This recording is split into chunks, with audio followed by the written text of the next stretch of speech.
ಮಹಾರಾಷ್ಟ್ರದಲ್ಲಿ ಅಣ್ಣಾ ಹಜಾರೆ ಮೌನ ಪ್ರತಿಭಟನೆಯನ್ನ ಶುರು ಮಾಡಿದ್ದು ಶಿರಡಿಯ ಅಹಲ್ಯಾ ನಗರದಲ್ಲಿ ಅಣ್ಣಾ ಹಜಾರೆ ಧರಣಿ ಕೂತಿದ್ದಾರೆ ಅಂತೇಳಿ ತಿಳಿದು ಬರ್ತದೆ. ಹೆಚ್ಚು ಕಡಿಮೆ ಅವರಿಗೆ 90 ವರ್ಷ ವಯಸ್ಸು.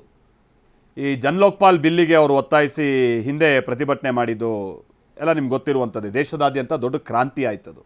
ಬಟ್ ಅದಾದ ನಂತರದಲ್ಲಿ ಅದ್ರ ಬಗ್ಗೆನೂ ಕೂಡ ಜನ ಭಾಳ ಅಸಮಾಧಾನ ವ್ಯಕ್ತಪಡಿಸೋಕೆ ಶುರು ಮಾಡಿದ್ರು. ಅದು ಕೂಡ ಒಂದು ಪ್ರೊಪಗಂಡಾ ರೀತಿಯಾಗಿ ಆಗಿತ್ತು. ಅದು ಕೂಡ ಒಂದು ನಾಟಕ. ಅದು ವ್ಯವಸ್ಥೆಯಲ್ಲಿ ಬದಲಾವಣೆ ತರ್ತೀನಿ ಅಂತ ಹೇಳ್ಕೊಂಡು ಸರ್ಕಾರ ಬದಲಿಸೋದಕ್ಕೆ ಅದೊಂದು ವೇದಿಕೆ ಮಾಡ್ಕೊಂಡಿದ್ರು ಅಷ್ಟೇ. ಜೊತೆಗೆ ಆ ಪ್ರತಿಭಟನೆಯಲ್ಲಿ ಇದ್ದಂಥವ್ರು ಈಗ ಭಾಳ ಮಂದಿ ಮೈನ್ ಸ್ಟ್ರೀಮ್ ಪೊಲಿಟಿಕ್ಸಲ್ಲಿ ಅವರು ಇದ್ದಾರೆ. ಆಪಿಗೆ ಸಂಬಂಧಪಟ್ಟಂತೆ ಅವರು ತಪ್ಪಲ್ಲ, ಆ ಪೊಲಿಟಿಕ್ಸಿಗೆ ಬಂದಂಥದ್ದು ಏನು ತಪ್ಪಲ್ಲ. ಬಟ್ ಅವ್ರ ಉದ್ದೇಶ ಏನು ಅವ್ರು ಈಡೇರಿಸಿದ್ರು ಅನ್ನುವಂಥದ್ದೆಲ್ಲ ಪ್ರಶ್ನೆ ಇದೆ. ಬಿಡಿ, ಅಣ್ಣಾ ಹಜಾರೆ ಈಗ ಮೌನ ಪ್ರತಿಭಟನೆಗೆ ಕೂತಿದ್ದಾರೆ. ವಕೀಲರುಗಳು ಕೂಡ ಈಗ ವಿದ್ಯಾರ್ಥಿಗಳಿಗೆ ತಮ್ಮ ಬೆಂಬಲ ಕೊಡೋದಕ್ಕೆ ಶುರು ಮಾಡಿದ್ದಾರೆ.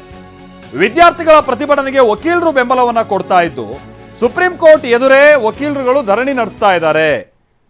ಈ ಮುಖೇನವಾಗಿ ವಿದ್ಯಾರ್ಥಿಗಳ ಪ್ರತಿಭಟನೆಗೆ ಅವರು ತಮ್ಮ ಬೆಂಬಲವನ್ನ ವ್ಯಕ್ತಪಡಿಸ್ತಾ ಇದ್ದಾರೆ.